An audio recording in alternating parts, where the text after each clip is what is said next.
안녕하세요. 강남역 1분 출구 1분 거리 김종률 아카데미 원장 김종률입니다. 제가 지난 영상에서 뻔한 상가는 뻔한 수익률이 납니다. 그리고 토지도 이제 뭐 서평택을 벌여야 할 때가 되지 않았느냐, 그와 같은 이야기를 했습니다. 오해를 살까봐 말씀을 하나 더 드리겠습니다. 그때 사례로 이야기한 물건들이 나쁘다, 그런 뜻은 절대로 아닙니다. 그게 아니라 제가 바라는 만큼 유찰이 되지 않았다, 제가 바라는 만큼 큰 수익이 나지 않는다, 뭐 그런 물건이다 하는 것이지, 물건이 나쁘다 절대로 그런 것은 아닙니다. 그래서 그 점에 대한 오해는 없으시기를 바라겠습니다. 나쁜 물건이 아니라 제 어떤 성향과 스타일과 맞지 않는다, 저는 좀 더 리스크가 있고 좀 더 높은 수익이 나는 상가든 토지를 원하는데 그렇지가 않다는 이야기였습니다. 그래서 그 점에 대해서는 오해 없으시기를 바라겠습니다. 서평택에 대해서는 이야기했죠. 그런데 땅 사놓으면 더 올라갈 것이다. 또 금리가 계속 떨어지고 있기 때문에 그때 이야기했던 물건도 낙찰을 받아 놓으면은 굉장히 저금리 기조로 가게 된다면 그만한 수익률도 괜찮은 상가다라고 하고 좋은 대접을 받을 수도 있습니다. 다만 저는 그보다 좀 더 높은 수익을 요구한다는 이야기죠. 그죠? 기왕에 공부를 하는 거 좀 똑부러지게 공부를 해서 리스크가 있더라도 좋은 물건을 해보자, 그런 거죠.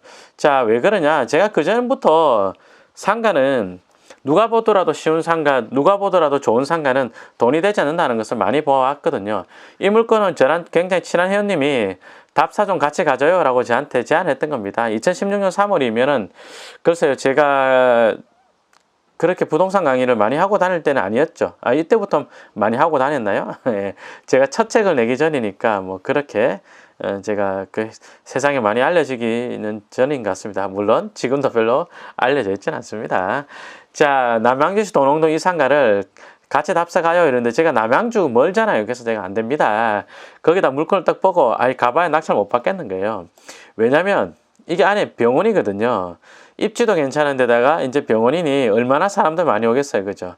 자, 그러다 보면 그때 제가 했던 말로 자칫하다가는 상가의 실질 가치보다 더 높게 낙찰을 받게 될 수도 있으니 저는 가지 않을 겁니다. 답사 가더라도 좀 무리의 시간 되지 않겠어요? 저는 가지 않겠습니다. 어렵지도 않으니까 조사를 잘 해보십시오. 조사는 이렇게 하십시오. 라고 이야기를 했던 거거든요. 자, 보면 여기 이제 2000세대, 1000세대 요 뒤에는 안 온다 치더라도, 그죠? 여기 아파트 세대수가 제법 되는데 상가가 별로 없어요. 눈에 띄는 게 질로마트는 요 상가인가?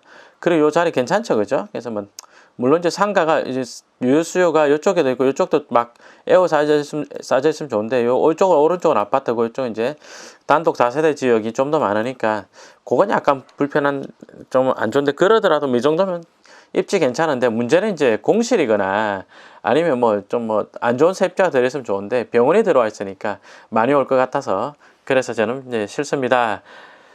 낮에 안 바쁘잖아요. 같이 좀 가요 이러더라고. 낮에 바빠요 이래서 제가 낮에도 바빠요. 실제로 제가 낮에 이것저것 많이 합니다. 예. 제가 얼마나 시간을 금쪽같이 쓰고 있는데, 아무리 제가 저녁에만 강의하기로 했으니. 자, 근데 어쨌든 이와 같은 사례가 많이 있었습니다. 그래서 제가 의원이 경매 나온다 그러면 뭐 권리상의 하자 있는 거 아니고 그냥 입지 분석만 해야 되는 거면, 그러면 가격 경쟁을 해야 되니까 저는 별로 선호하진 않죠. 자, 이런 걸로 이거 말고도 이와 비슷한 게 굉장히 사례가 많이 쌓였는데, 그럼 저는 어떤 걸 좋아하느냐? 어떤 거 한번 보여드려 볼까? 요런 상가도 제가 정규 강의 때 추천했던 물건이죠. 답사도 같이 갔다 왔던 물건입니다. 성북구 하월곡동의 동신아파트 상가, 이런 것들도 이제 이런 거 로드뷰 보는 거 생략할게요. 지도까지 이야기하면 시간 너무 오래 걸리니까. 이 물건도 이제 제가 물건은 괜찮아 보이는데 하고 해보시죠 라고 추천을 했던데, 답사로 같이 갔으니, 그죠? 나는 이런 물건을 이제 선호하는 거죠. 오징어와 친구들이라는 그 오징어 횟집이 들어있었고, 여기 이제 명도가 다 문이 닫혀 있었습니다. 맞다. 예, 영업을 안 하고 있었거든요. 회원님들은 왜 입지가 좋은데 왜 영업을 안 하고 있냐고 막 묻는 거예요. 그걸 내가 어떻게 알아요, 그죠? 입지가 괜찮으니까 좀 좋아 보입니다. 입지가 괜찮고 문 닫아 있는 것은 오히려 경쟁이 더 적게 될 수 있는 요인이 될 수 있다 이야기를 했던 사례죠. 그죠? 요것도 답사 같이 갔던 분들 기억나시죠? 아, 이것도 답사를 갔었는데, 이거는 요 밑에만 상가고 위에는 주택이니까 가치 평가가 조금 달라지고. 자, 이거 같이 답사 갔던 분 생각이 나네요. 이것도 계양구 작전동 이동, 이것도 보면은, 여기가 작전동 이 동네가 여기, 아이고야, 죄송합니다. 여기 이제 상가가 요렇게 있고, 보면 이렇게 아파트가 에워싸고 있는데, 계양구청이고, 상가가 그렇게, 상권이 그렇게 썩 좋아 보이진 않죠. 그죠? 뭐, 설명하기 좀 어렵네요. 이렇게 아파트 세대수에 비했을 때 상가 공급이 적은 편이 아니거든요. 그래서 이제 이런 데 가보면 이런 데 안쪽에 특히 이제 주거지에 에워싸져 있으면 이런 데 안쪽에 용 상권이 그렇게 발달하기가 어렵습니다. 그렇게 뭐 활성화된다는 것이 어렵죠. 주거지만 가지고. 그죠? 직장인 수요가 많아야 되는데. 그래서 제가 여기 조개구이 먹었던 게 생각이 나네요. 조개구이 또 먹고 싶네. 조개찜인가 구인가를 먹었던 생각이 납니다. 어쨌든 그런데 어찌됐건 여기 1층에 큰 사거리에 이 대로변에 있는 상가잖아요. 그죠? 이 자리가 그때 동물병원 들어와 있는 이 자리입니다. 이 자리인데 그 전에 식당이 망해서 문을 닫아놨던 걸로 제가 기억을 합니다. 여기 보면 지금 무슨 갈비집이 있는데 제 기억에 그때 이 갈비집이 문을 영업을 안 하고 있었던 걸로 제가 기억을 해요. 지금 로드뷰가 다 안 나오네요. 사진용지 한번 보기로 하겠습니다. 사진용지를 보면은 본건이래 가지고 무슨 고깃집이 있는데, 자, 아마 제 기억으로는 문을 안 열었던 걸로 기억을 합니다. 어쨌든 저 자리가 이 뒤쪽 주거지 사람들이 넘어올 때 만나는 첫 번째 코너 자리니까 거기다 1층 상가니까 뭐 임대할 것이 충분히 있지 않겠느냐 했고, 특히 이제 1층이 94평 정도 되는 면적인데 14억이니 반 잘라도 7억인데 반 45평이죠. 그러니까 이거 굉장히 커요. 크고 괜찮은 뭐 금액 대비 괜찮지 않느냐 하는 것이 제 생각이었습니다. 이거는 제가 입찰도 안 해가지고 답사만 가고 입찰을 안 해가지고 그 뒤 스토리까지는 잘 모르겠고. 자, 그리고 뭐 또 어떤 게 있나? 이런 상가도 좀 제가 좋아하는 상가 중에 하나죠. 이거는 뭐 세입자가 경매를 넣습니다. 그러니까 6억 7천에 감정한 상가인데 6억 7천에 감정한 상가를 자, 채권 최고액이 3억 5천 밖에 되지 않죠.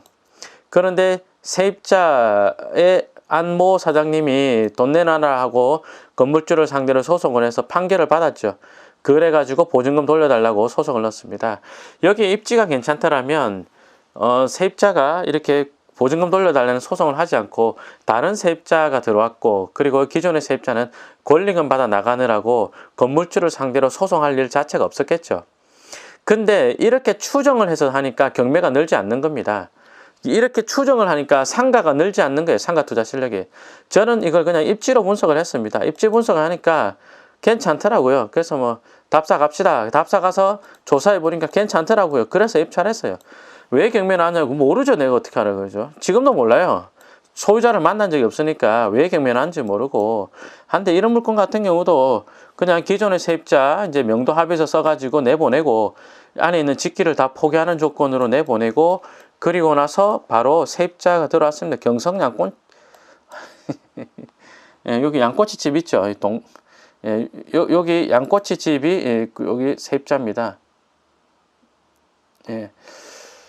자, 그래서 여기 세입자가 여기 들어왔는데 요 양꼬치집이 들어오기 전에 뭐였느냐? 제가 동경이라고 읽을 뻔했어요.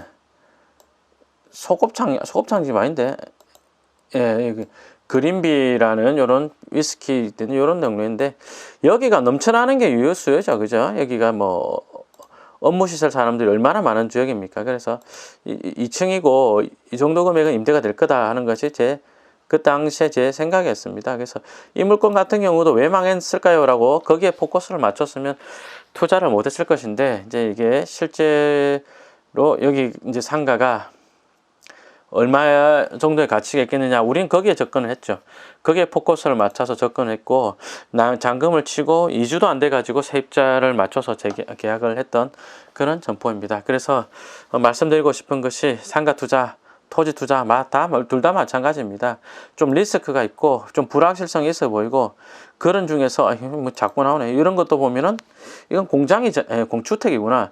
이거는 이제 개발 제한 구역 내에 있는 썩은 주택이거든요. 예, 그죠? 개발 제한 구역 내에 있는 썩은 주택이고, 이거 이제 투자할 때로 이야기를 해보자면, 낙찰받을 그 당시로서는 여기 동쪽에 여기가 당수지구가 지정은 해놓고 보상은 나가기 전이었는데, 그럼 이제 그때 생각이 여기 당수지구가 보상을 하고, 그래 이쪽에 등산로니까 여기 칠보산 있고 등산로가 이 물건 앞을 지나가니까 여기 신도시 다 들어오고 나면 그때 팔 때쯤 되면 가격이 많이 올라 있을 것이다 하는 것이 우리의 예상이었죠. 그래서 이제 낙찰을 받았습니다. 자, 어쨌든 이제 이 물건에서 불확실한 것은 당수지구가 언제 보상을 하느냐, 이게 문제였는데, 그때 이제 당수지구가 LH나 또는 권성구 수원시로 알아봤을 때 보상에 대한 업무가 굉장히 이제 앞두고 있었습니다. 그래서 보상 업무를 위해서 이제 부서를 만들고 있었고, 보상 안내문이라든지 그런 것은 나가기 전이었습니다. 그래서 이제 어느 정도 리스크가 있을 때 저걸 낙찰을 받았고, 뭐 낙찰받았다고 소개한 물건들은 그래서 경과가 다 좋습니다.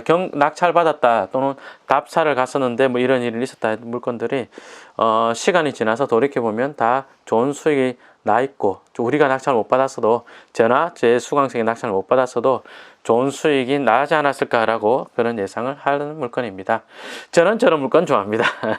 여러분들이 공부하신다면 기왕이면 또 좀 더 리스크를 우리가 함부로 뭐 있더라도 불구덩이 모르고 뛰어들자, 그런 말은 절대로 아니죠. 그러더라도 공부를 하는 목적이 뭡니까?